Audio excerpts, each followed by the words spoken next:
need itty bitty little pieces so I can fit them in the garden hose.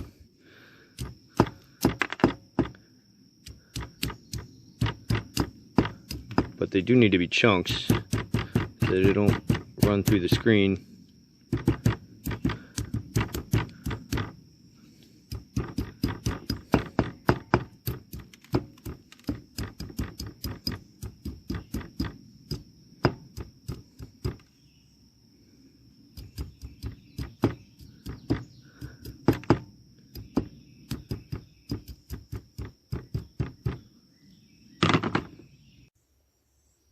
Now I got my screen forced in there, and should be deep enough where I can insert the hose fixture, and so I'll show you afterwards.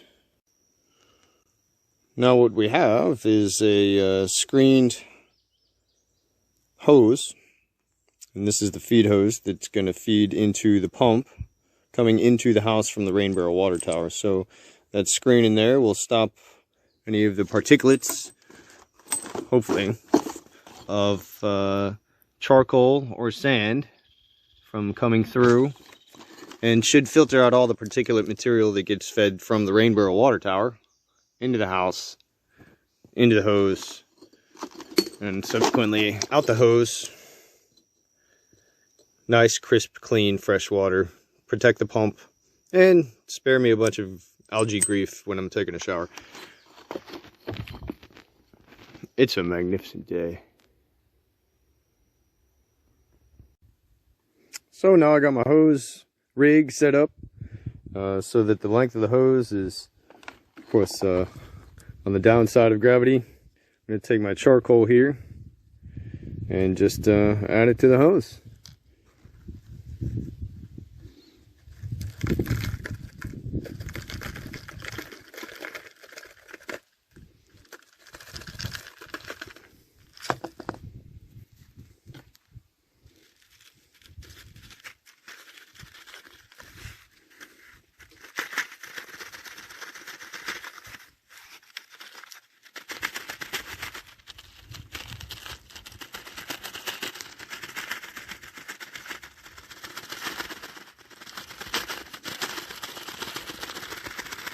Might just be better to add these chunks by hand.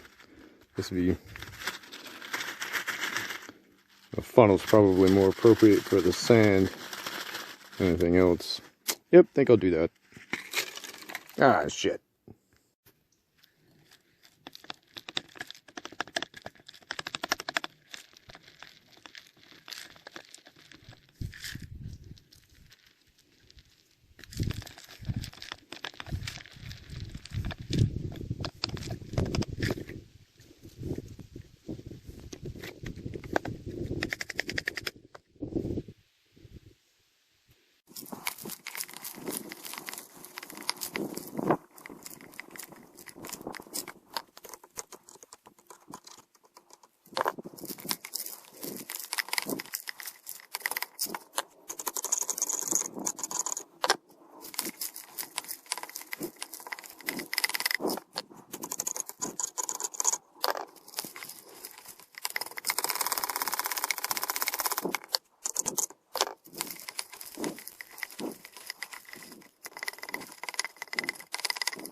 All right, we are right there with our charcoal. The entire tube is full of it. Chunk charcoal, of course. And so now I'm going to start adding sand.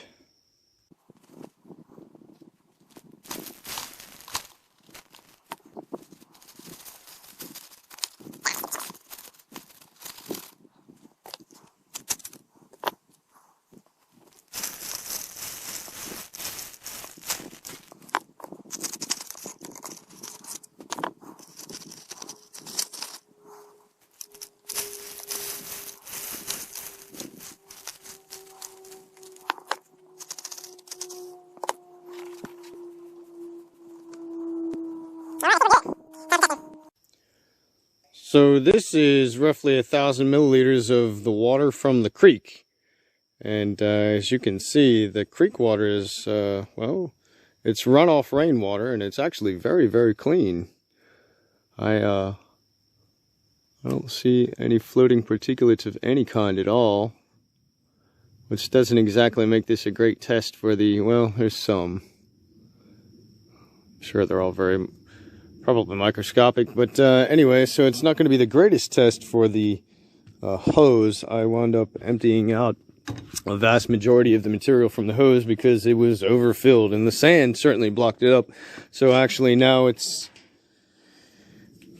well, right there with chunk charcoal.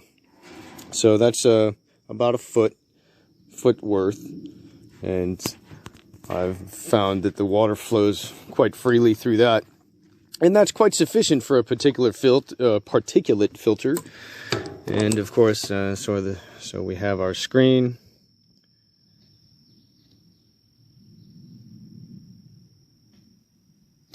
And behind it, a foot of chunk charcoal, and then nothing but air above.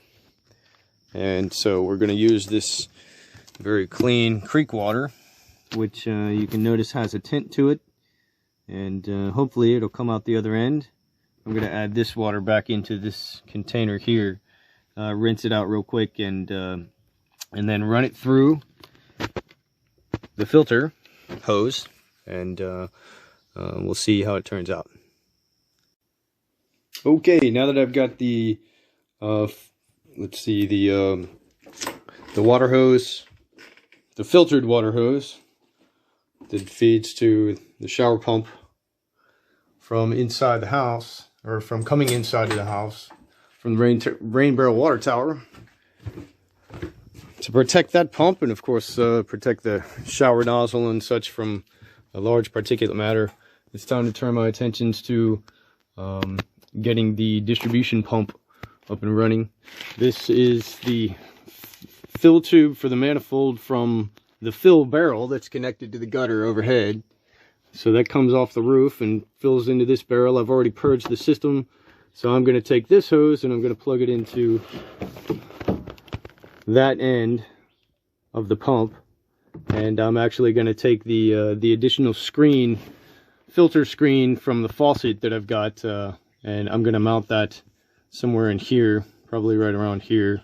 Well, I'm going to put some charcoal chunks in this tube, and then I'll mount the screen here and force it in with the attachment it connects to the pump, just like I had on the other tube, and that should protect this pump from large particulate material that may wind up in the barrels, in the rain barrels. So it should be double filtered water by the time it enters into the shower, and that pump should be well protected, and something I should have done a long time ago. So anyway, resuming on. Well, we have an apparent success here, so I'm going to put you down real quick and plug this in and show you the action. Be right back.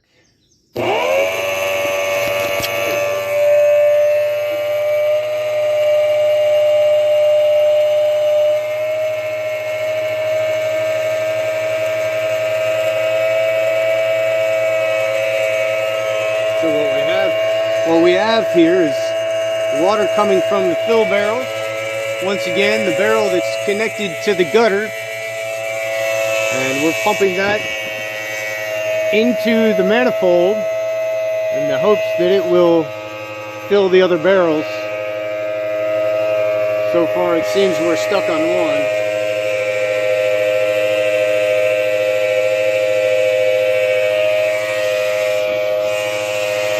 This barrel appears to be filling fine.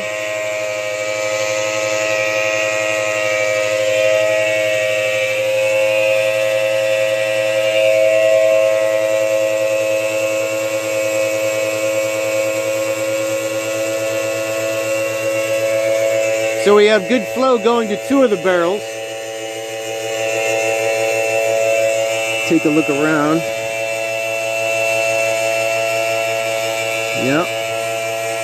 But two of the other barrels are not filling. Not sure why.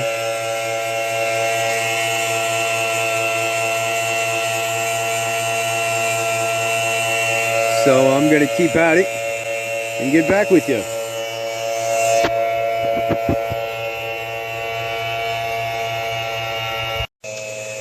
Well, yesterday's activities of trying to equalize the additional 4 barrels in the rain barrel water tower was successful. However, I went upstairs to check after shutting off the pump, and I didn't run it for more than, I don't know, 2 or 3 minutes. I checked on the level of all the barrels, and something I've done with the manifold and with the system is obviously correct, because all the barrels are almost full except for the very last barrel in the back of the water tower. And based on yesterday's observations, I noticed that the pump had plenty of pressure, plenty of power to distribute them, but if I actually want to selectively fill one barrel, I can just take some clamps and clamp off the hoses to this barrel, the fill barrel's behind it, so that's actually feeding the system, and then the last barrel up on the back. So I clamped 3 of the lines, and the flow is going very nicely into my objective barrel.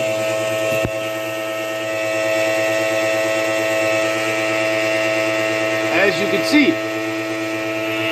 So that's excellent high-speed flow. And I'm hoping this will remedy my air intrusion problem that I've been having.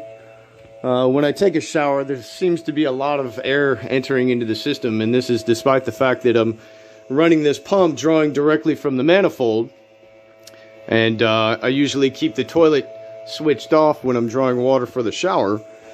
So anyway, I've been getting a lot of air bubbles and stuff in there, and it's been hitting the pump pretty hard. And of course my shower water is intermittent. I mean, it's steady, but you know, you get these little air spurts every now and then. Anyway, that's not good for the pump. It's not really all that great for the shower. Certainly not very good for the required minimum 3 gallons per minute water heater that I've got here. So when I get those pressure spikes and drops, what I wind up doing is turning off the safety switch for the water heater, and then I take a cold shower, which this time of year is fucking perfect. But when the fall and winter come back around again and my water temperatures plummet below 83 degrees, it's going to be pretty chilly. So anyway, moving on.